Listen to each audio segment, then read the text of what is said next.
అత్యంత దారుణాతి దారుణమైన సంఘటన అండ్ ఎవరు కూడా ఊహించినటువంటి సంఘటన ఇది.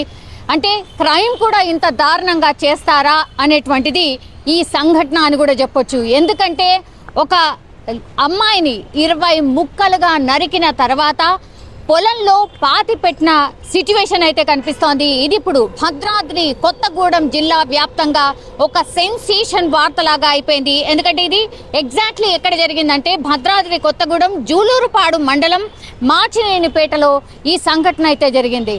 అయితే ఈ క్రైమ్ కి పాల్పడినటువంటి వ్యక్తి పేరు వచ్చేసి వీరభద్రం. ఇతనే అంటే 20 ముక్కలుగా ఒక అమ్మాయిని కట్ చేసి దాని తర్వాత పొలంలో పూడ్చిపెట్టినటువంటి సంఘటన. అండ్ ఇప్పుడు ఆ సంఘటన వెలుగులోకి అయితే వచ్చింది. ఆ అమ్మాయి పేరు వచ్చి స్వాతి. మరి వీరభద్రం స్వాతి స్నేహితుల లేకపోతే ఇంకా ఏదైనా వారి మధ్య సంబంధం ఉందా అనేది పోలీసులు తేల్చే పనిలో అయితే పడ్డారు. కానీ విశ్వసనీయ సమాచారం ఆర్ మనకున్నటువంటి ఇన్ఫర్మేషన్ ప్రకారం అయితే వీళ్ళిద్దరు కూడా ప్రేమించుకున్నటువంటి వ్యక్తులు అని కూడా చెప్తున్నారు. వీరభద్రం అండ్ స్వాతి గతంలో ప్రేమించుకున్నారు. అండ్ వాళ్ళిద్దరు కూడా ఏం చేశారు అంటే యాక్చువల్లీ ఈ క్రైమ్ జరగడానికి రీజన్ ఏంటి అంటే సింగరేణికి సంబంధించిన ఉద్యోగాలు ఇప్పిస్తామంటూ ఈ వీరభద్రం అండ్ ఈ అమ్మాయి ఎవరైతే స్వాతి చనిపోయిందో వీళ్ళిద్దరు కూడా కొంతమందిని ట్రాప్ చేసి వాళ్లకు నమ్మించి మీకు సింగరేణిలో ఉద్యోగం ఇప్పిస్తామంటూ కొంతమంది దగ్గర డబ్బులు అయితే వసూలు చేశారు అన్నటువంటి ఇన్ఫర్మేషన్ అయితే అందుతోంది. సో వీళ్ళిద్దరు కూడా డబ్బులు వసూలు చేశారు. దాదాపుగా 16 లక్షలు వీళ్ళిద్దరూ కలిసి సింగరేణిలో ఉద్యోగం ఇప్పిస్తామంటూ ఎవరైతే బాధితులు ఉన్నారో వాళ్ళ దగ్గర 16 లక్షలు వసూలు చేశారు. ఆ తర్వాత ఒక జంట ఈ జంట ఒక జంట దగ్గరనైతే 16 లక్షలు తీసుకున్నారు. అండ్ సింగరేణిలో చాలా మందికి జాబ్స్ ఇప్పిస్తామంటూ కూడా మోసం చేసిన సిచ్యువేషన్ అయితే కనిపిస్తోంది. సో వీళ్ళు ఈ డబ్బు తీసుకున్న తర్వాత ఎంతకి ఉద్యోగం ఇప్పించలేదు. అండ్ ఆ ఉద్యోగం ఇప్పించకపోవడంతో ఎవరైతే జంట వీళ్ళిద్దరికి డబ్బులు ఇచ్చిందో ఆ జంట కూడా ఆత్మహత్య చేసుకున్నారు. వీళ్ళిద్దరి మధ్యలో అంటే వీళ్ళిద్దరి చేతుల్లో వాళ్ళు కూడా బాధితులైన సిచ్యువేషన్. అంటే సింగరేణిలో ఉద్యోగాలు ఇప్పిస్తామంటూ మోసం చేసి ఈ జంట 16 లక్షలు తీసుకుంది. ఆ జంట దగ్గర ఎవరైతే డబ్బులు ఇచ్చారో ఆ జంట ఉద్యోగం రాకపోగా 16 లక్షలు చెల్లించిన తర్వాత కూడా ఉద్యోగం ఇప్పించలేదు, మేము మోసపోయామంటూ వాళ్ళు చనిపోయినటువంటి సిచ్యువేషన్. సో ఈ 16 లక్షలు వసూలు చేసిన తర్వాత డబ్బు విషయంలో ఇప్పుడు ఎవరైతే స్వాతి అనే అమ్మాయిని వీరభద్రం చంపాడో వీరభద్రం అండ్ ఈ స్వాతి వీళ్ళిద్దరి మధ్య ఈ డబ్బుల వివాదమే చెలరేగింది. సో ఈ డబ్బుల వివాదం నేపథ్యంలోనే వీరభద్రం ఈ అమ్మాయి అంటే ఈ స్వాతి అనే అమ్మాయిని అత్యంత కిరాతకంగా 20 ముక్కలుగా కోసి ఒక పొలంలో పాతి పెట్టినటువంటి సిచ్యువేషన్.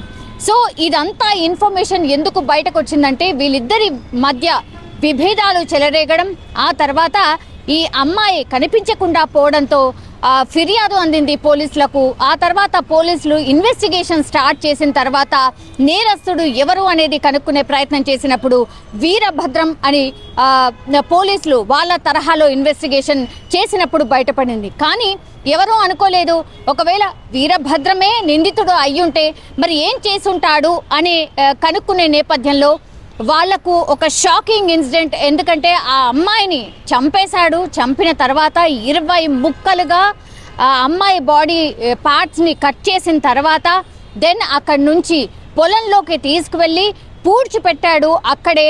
సో ఆ ప్లేస్ ఎక్కడైతే ఉందో ఆ వీరభద్రం అనే వ్యక్తిని పోలీసులు వెంట తీసుకొని ఎక్కడైతే పూడ్చిపెట్టాడో అక్కడికి తీసుకెళ్లి ఆ వీరభద్రంని తీసుకువెళ్ళి చూపించమన్నప్పుడు ఆ ప్లేస్ని ఆ నిందితుడే స్వయంగా చూపించినటువంటి సిచ్యువేషన్.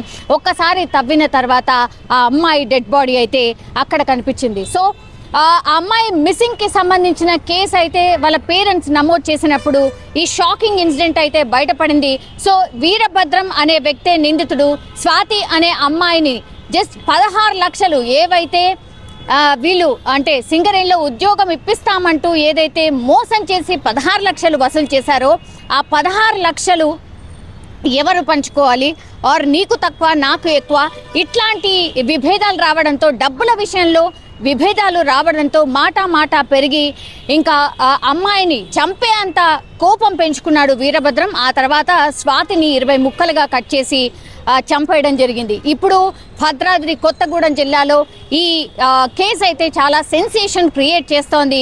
బట్ క్రైమ్ ఇంత దారుణంగా ఇంత భయంకరంగా ఉంటుందా అనేటువంటి సంఘటన ఇది అని కూడా చెప్పొచ్చు. ఎందుకంటే భయంతో చాలా మంది ఈ విషయం తెలిసి కూడా చాలా భయాందోళనకు గురవుతున్నారు. ఈ ఇన్సిడెంట్ తెలిసిన తర్వాత కూడా చాలా మంది ఈ వ్యక్తి వీరభద్రం ఎక్కడైతే ఈ అమ్మాయిని పాతి పెట్టాడో ఆ ప్లేస్కి తీసుకువెళ్ళినప్పుడు కూడా ఆ అమ్మాయిని పాతిపెట్టి ఒక 2-3 రోజులు అవుతుంది అని కూడా పోలీసుల ఇన్వెస్టిగేషన్లో తేలింది.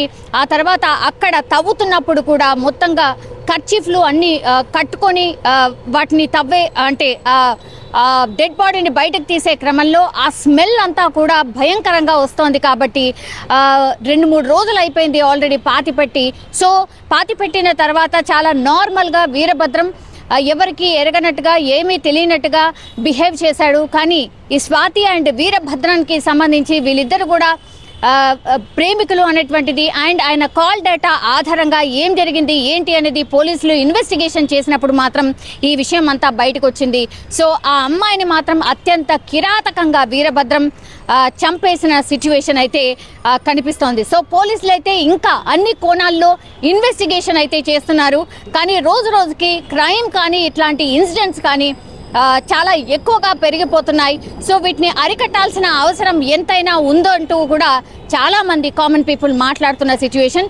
ఈ ఇన్సిడెంట్ తెలిసిన తర్వాత కూడా మొత్తంగా అంటే రాష్ట్ర వ్యాప్తంగా కూడా ఇదొక వార్తా సంచలనంగా మారిందని కూడా చెప్పొచ్చు.